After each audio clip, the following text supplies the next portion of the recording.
By all outward appearances, there was no difference between July 3rd, 1776 and July 5th. The American colonies were no more free and no more independent.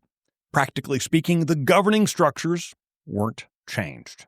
So what makes the 4th of July so special? I'm Michael Quinn Sullivan with a reflection on life and liberty.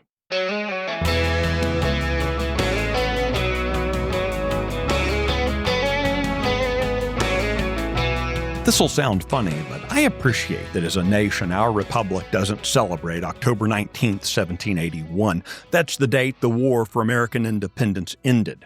There are no parades commemorating September 3rd, 1783, when the Treaty of Paris formally concluded the war.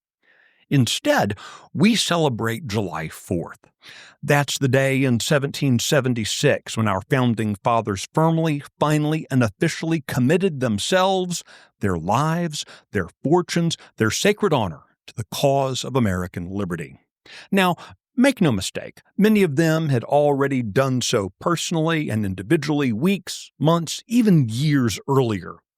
They already had an army, and blood had already been shed. Yet, the 4th of July is celebrated because that's when they formally, out loud, with one voice, declared their independence.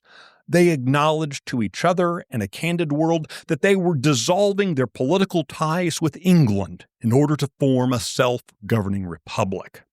What we celebrate is not the victory they obviously achieved, but their commitment to fight when it seemed most improbable, if not outright impossible. It is a recognition that in the most important ways, by choosing to declare their independence, they had already achieved it. Nearly all of our founding fathers were men of faith. They understood that the struggle upon which they were to engage may or may not be successful in the eyes of the world. That didn't matter. They achieved freedom in their choice, declared on the 4th of July, and the fight ahead was merely the necessary consequence. On this Independence Day, we celebrate our founding fathers' commitment to life, liberty, and the pursuit of happiness.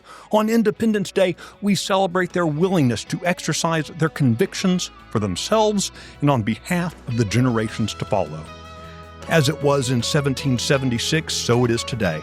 The real difference between July 3rd and July 5th is what we commit ourselves to on the 4th of July.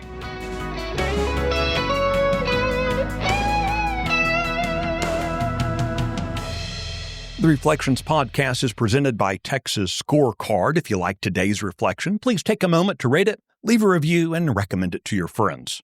I'm Michael Quinn Sullivan. Thanks for listening.